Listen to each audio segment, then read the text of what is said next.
Olá, amigos, amigas, que Deus nos abençoe. Nós estamos estudando o Livro dos Espíritos. Estamos na terceira parte das Leis Morais, capítulo 6 da Lei de Destruição. Estamos dando continuidade ao estudo do item Pena de Morte, que vai das questões 760 a 765. Hoje nós vamos fazer algumas reflexões em torno das questões 761 e 762. Na questão 761, diz Kardec: a lei de conservação dá ao homem o direito de preservar sua vida. Não usará ele desse direito quando elimina da sociedade um membro perigoso? Há outros meios de ele se preservar do perigo que não matando. Demais, é preciso abrir e não fechar ao criminoso a porta do arrependimento. Veja que na pergunta, Allan Kardec começa a fazer uma consideração sobre a preservação da vida, isto é, aquilo que poderia, de uma forma ou de outra, justificar a pena de morte. Porque hoje muitos homens, muitas pessoas, utilizam deste argumento na preservação da sua vida para indicar a pena de morte. Então veja que nós estamos diante de um problema muito sério e atual. E Kardec também questiona sobre a eliminação desse indivíduo, então, que seria perigoso para a sociedade, para a vida dos seus semelhantes. Na resposta também, os espíritos utilizam do mesmo argumento sobre a lei de conservação, pois ao criminoso devem ser concedidos os meios de arrependimento, os meios para que ele possa reparar os seus crimes, os seus erros, pois ele reencarnou não foi para matar, não foi para cometer crimes, ser criminoso, mas para que possa desenvolver seus aspectos da intelectualidade e da moralidade, cumprir com as suas provas, cumprir com a expiação, deixar as más tendências para lá, dominar essas más tendências. Isso, na realidade, se tiver a pena de morte, se for condenado à pena de morte, ele não terá chance de se arrepender e de se educar nessa mesma vida. Dizem-nos também os espíritos que o homem deve encontrar outros meios de se preservar do perigo, sem, entretanto, matar, pois também estaria cometendo um assassínio. A doutrina espírita, ela nos traz princípios fundamentais, como a sobrevivência da alma, a reencarnação. Se nós considerarmos apenas esta vida, como os materialistas assim o consideram, aí a pena de morte teria sua função, ou mesmo se considerássemos que esse indivíduo teria um destino como para o inferno, já que ele pecou, já que ele errou, ele iria para o inferno, estava condenado ao inferno, então a pena de morte também teria a mesma função desta condenação. Por quê? Porque já que ele ia para o inferno mesmo, então vamos mandar para o inferno mais rápido. Agora, não é assim que a doutrina espírita nos ensina. No Evangelho segundo o Espiritismo, nós temos um capítulo que nos fala sobre a caridade para com os criminosos. Um item que nos fala sobre isso. E o Espírito Elizabeth de França nos fala que Deus permite que entre vós se achem grandes criminosos para que vos sirvam de ensinamentos. Veja que beleza de tema que ela traz para nós. Nós estamos numa situação de aprender, mesmo que tenhamos os criminosos, mas aprender muitas coisas dentro de nós. Como que nós reagimos, aprendemos a ser indulgentes, a exercitar a caridade, a prestar um serviço a esses indivíduos, né? Pois ela comenta assim que às vezes nós não podemos prestar esse serviço diretamente, mas ela tem um ponto fundamental que devemos observar. Deveis àqueles de quem falo, ou seja, dos criminosos, o socorro das vossas preces. É a verdadeira caridade. Não vos cabe dizer de um criminoso, um miserável, deve-se expurgar da sua presença a terra. Muito branda é para um ser de tal espécie a morte que lhe infligem. Não, não é assim que vos compete falar. Observai o vosso modelo Jesus. Que diria ele se visse junto de si um desses desgraçados? Lamentá-lo-ia, considerá-lo-ia um doente bem digno de piedade, estender-lhe-ia a mão. Em verdade, não podeis fazer o mesmo, mas pelo menos podeis orar por ele, assistir-lhe o Espírito durante o tempo que ainda haja de passar na terra. Pode ele ser tocado de arrependimento, se orardes com fé, e tanto o vosso próximo como o melhor dos homens, sua alma transviada e revoltada foi criada, como a vossa, para se aperfeiçoar. Ajudai-o, pois a sair do lameiro, e orai por ele. Elizabeth France, em Havre, 1862. Então veja que beleza de ensinamento. A presença desses companheiros menos felizes, que estão aí praticando crimes hediondos, como que deve ser a nossa conduta a esse respeito? Jamais a pena de morte. Se nós não pudermos fazer nada diretamente, vamos orar. Vamos fazer uma prece com fervor por eles. Nós não fazemos prece pelos espíritos, por aqueles que nós conhecemos e que nos são caros, e por aqueles que nós conhecemos e que nos fizeram algum mal ou fizeram mal à humanidade. Nós não oramos pelos espíritos desencarnados, porque não pelos encarnados? É um bom motivo de exercitar a caridade em nós, a indulgência para com eles.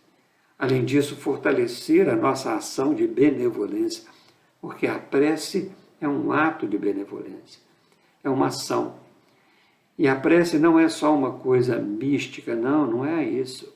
A prece tem valor moral e tem valor físico, porque quando nós oramos, nós projetamos um jato de corrente fluídica, de fluidos bons, e buscamos a assistência dos bons espíritos exatamente para envolver estes companheiros menos felizes num fluido mais puro, mais tranquilo, porque eles passarão a refletir.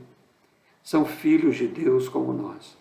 Precisamos, na realidade, somente encarar isso como ato de caridade, ato de trabalho em nossa alma, pela nossa própria necessidade. Kardec, então, continua na questão 762. A pena de morte, que pode vir a ser banida das sociedades civilizadas, não terá sido necessidade em épocas menos adiantadas? Necessidade não é o termo. O homem julga necessária uma coisa sempre que não descobre nada melhor. À proporção que se esclarece, vai compreendendo melhor o que é justo e o que é injusto, e repudia os excessos cometidos nos tempos de ignorância em nome da justiça. Então veja que aqui Kardec faz uma pergunta interessante: se a pena de morte já foi necessária em alguma ocasião, mesmo na antiguidade, vamos dizer daqui da Terra. E em sociedade mais civilizada não é mais necessária, né? Ainda que vemos na atualidade muitos que pensam, ser necessária a aplicação da pena capital para inibir a prática do crime ou a sua intensidade, né? Mas os Espíritos nos esclarecem que a pena de morte jamais poderá ter sido uma necessidade, pois o que é necessário Deus provê, ou seja, seria uma lei natural. O problema, então, está na compreensão que o homem tem da lei natural, uma vez que ele acha necessário pois que ele não conhece outra coisa melhor. Veja só, é o problema de compreensão. Às vezes ele acha natural alguma coisa que ele não sabe se tem alguma coisa melhor. Então ele adota esse tipo de procedimento. Nós podemos ver até na própria lei, os 10 mandamentos, né? O não matarás está lá na legislação mosaica. Mas o próprio Moisés, na legislação dele, mandava apedrejar as mulheres adúlteras, os homossexuais, e aplicava a pena capital a vários outros crimes. Veja que estava na lei, não matarás. Mas a legislação humana achava que era melhor fazer isso. Então tinha aquela ideia do homem e não da lei divina. A lei divina é clara, não matarás. Então nunca foi necessário o crime pela pena de morte, né? Jesus, que veio depois, e ele diz que ele não veio destruir a lei dos homens, mas ele não veio destruir, a lei de Deus, mas ele veio modificar a lei dos homens. Então, podemos dar o exemplo da mulher adúltera, quando Jesus, no meio de todos aqueles que queriam apedrejá-la, porque a lei assim mandava, ele pergunta, né, a ela, depois que todos saíram: onde estão os que te condenavam? Eu também não te condeno, já que todos foram embora. Vai e não peques mais. Veja que Jesus utilizou de todas as virtudes que ele era, a virtude em pessoa, né? Então, compreender a justiça, anulando este apedrejamento da mulher adúltera, sem, entretanto, isentá-la da responsabilidade dos seus atos. Portanto, se a pena de morte é pela lei dos homens e não pela lei de Deus.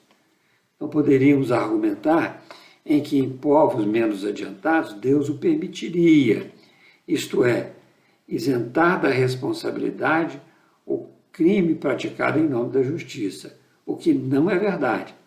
Não é verdade, pois Deus não pode permitir uma coisa hoje, ou para certa população, ou para certa comunidade, e depois negar esta própria situação. Aí está um princípio de contradição e Deus não se contradiz, né? A lei é uma só. A lei é a lei de amor. E a lei de amor, ela é imbatível. Não existe nada que possa ultrapassar a lei de amor, né? Portanto, a pena de morte jamais foi necessária.